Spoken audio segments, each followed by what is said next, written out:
tens of thousands of people gather, or if not hundreds of thousands of people gather in the town of Meron, which is by the kever of Rabbi Shimon Bar Yochai, and they celebrate, and they have singing and dancing and barbecues, and everyone is, it's a very celebratory party kind of environment. This practice is not well documented before the 18th century, and or before the late 18th century, and it's a bit of a mystery as to how it got started. The Arizal and his students were the ones who sort of popularized the practice of going to the kever of Rabbi Shimon Bar Yochai. And the practice of going to the kever, to the gravesite of a great tzaddik on the date of his yahrzeit, is something that is documented going back to Talmudic times. The only thing that is challenged or questioned is what is the nature of the celebratory atmosphere. Now, normally you go to the kever of a tzaddik and you daven, and you sometimes feel a sense of tshuva, and you want to make a bakasha, you have tchinas, you say, you make supplications and so forth. So that's really normally what we're used to doing at the kever of a tzaddik. But for some reason, Lag BaOmer has become a festive event when we go to the kever and we have celebrations. And so the question now, it wasn't always like that. It's documented also in some of the tshuva sfarim that it used to be a time when people would go to the kever and they would study the Zohar for the entire day by the kever of Rashbi of Rabbi Shimon Bar Yochai. So how did this practice come about, and what's the reason for celebrating so much? So that was the topic of our shir, just tracing the history. One of the things that I brought out was that there's a tshuva from an important rabbi of the 19th century who feels that this is somewhat counterproductive to the future practices of the Jewish people to highlight this celebratory atmosphere on Lag BaOmer. He says because what a lot of people have done is they've taken that idea that you can celebrate on the yahrzeit of a tzaddik and make it into a big party. He says people, therefore, especially by Ashkenazi Jews, where the minhag was always to fast on the yahrzeit of a tzaddik, to fast, especially if you have yahrzeit for a parent, it's brought down in Shulchan Aruch that it's customary to fast when a great tzaddik passes away. And there's therefore a tradition to fast on the yahrzeit of a parent, or at least to give tzedakah or do some kind of tshuva on the yahrzeit of a parent. And it's brought down in Shulchan Aruch that there are certain dates that are not well observed, admittedly, but they're still codified in Shulchan Aruch, that if there are certain dates like Zayin Adar, which is the 7th of Adar, which is the yahrzeit of who? Moshe. Of Moshe Rabbeinu. That's a date when it used to be that a lot of Jews would fast.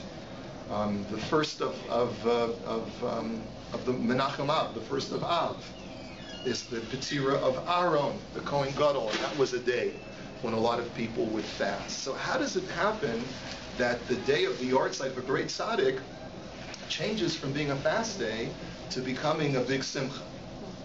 That's really the question. And so I'd just like to present to you an idea that is suggested by Reb Tzadok HaKohen, the Pri Tzaddik, who had a great appreciation for Chassidus and for the idea of what is taking place on Lag BaOmer.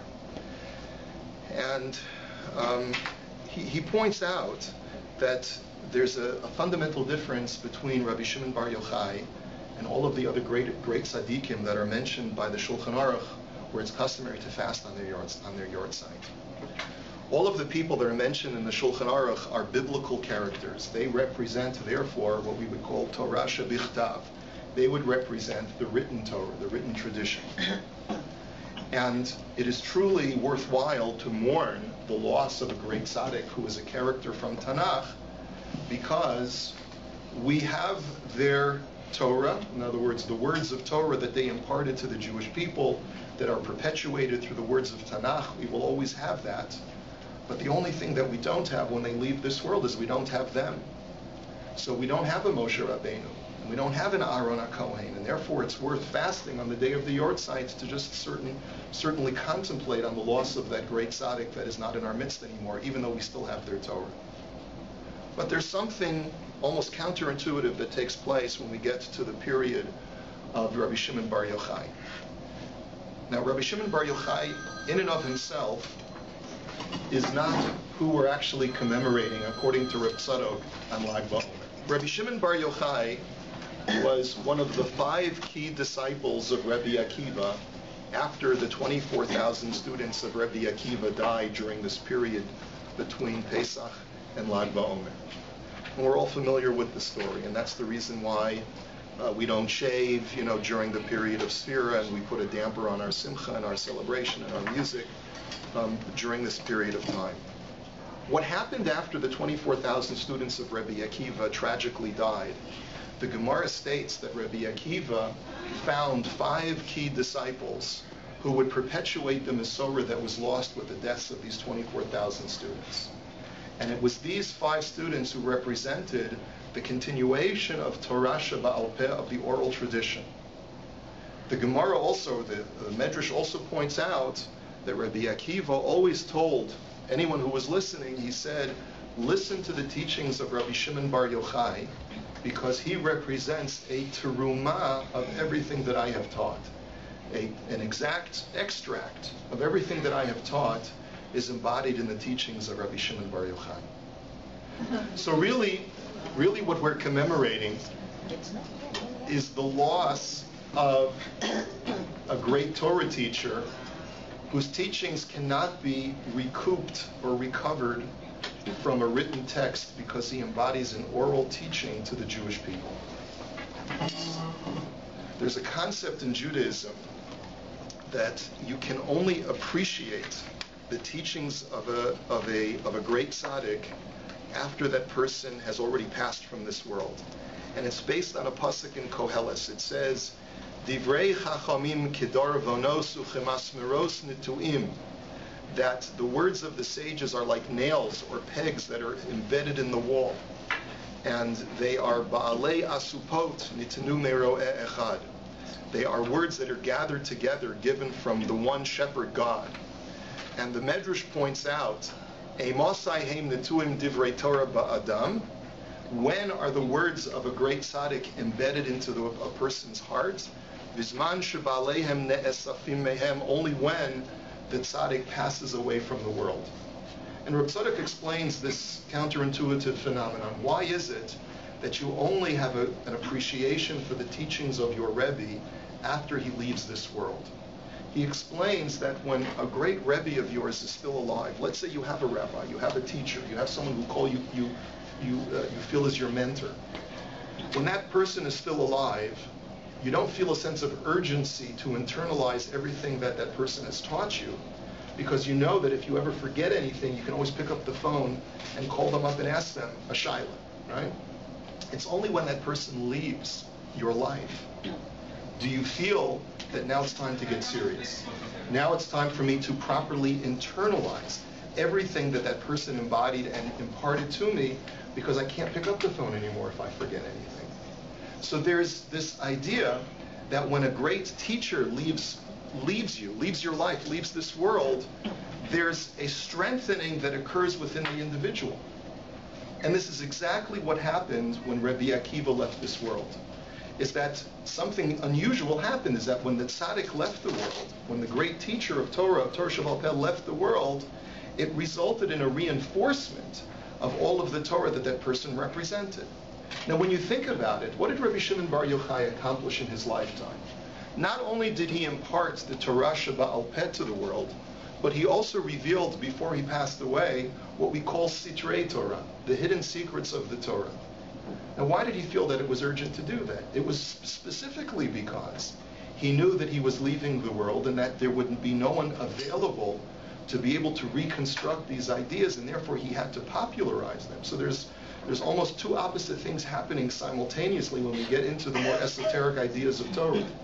That on the one hand, they are more limited in their exposure when you have great giants of Torah alive. And as the giants of Torah in every ensuing generation become smaller and smaller, the more esoteric ideas of Torah, the great Sistrei Torah, become more diffuse within the population, because that's the way that they become preserved. We no longer have great giants of Torah who can preserve within themselves the words of Torah. We all have to become the proprietors of them. So the celebration that is the yortzeit of Rabbi Shimon Bar Yochai and Rabbi Akiva is all about celebrating the expansion of Torah and the strengthening of Torah Sheba'al Peh, within the Jewish people. The truth is, we really should have celebrated the yortzeit of Rabbi Akiva, says Reb Tzadok. The only reason that we don't is that Rabbi Akiva suffered a horrible death. He was executed by the Romans. And that's not something to celebrate. But Rabbi Shimon Bar Yochai, he went into a cave for 13 years. And he was saved the persecution and the execution of the Romans. And he died a natural death on his deathbed. And upon his death, all of the Torah that was preserved within him was now reinforced within all of his students. And that's the reason to celebrate. I just want you to think about this idea because I certainly relate to it. It resonates within me very much because I've had Rosh Yeshiva and great mentors in my life who are no longer in this world. And as a result, it's become necessary for me to sort of, even though I might have felt at certain times in my life I wasn't ready to really do this, but I had to pull myself up and say, you know what? It's time for you to be a man. It's time for you to grow up. It's time for you to become mature and make certain independent decisions based upon what your Rebbe taught you. And that's what we're celebrating on Lag BaOmer, a reinforcement within ourselves of our own power to be able to understand the Torah and understand how to apply it into our lives and the lives of those who we influence. So that's the idea of Lag BaOmer. Hopefully we can celebrate it properly this year and have a great day.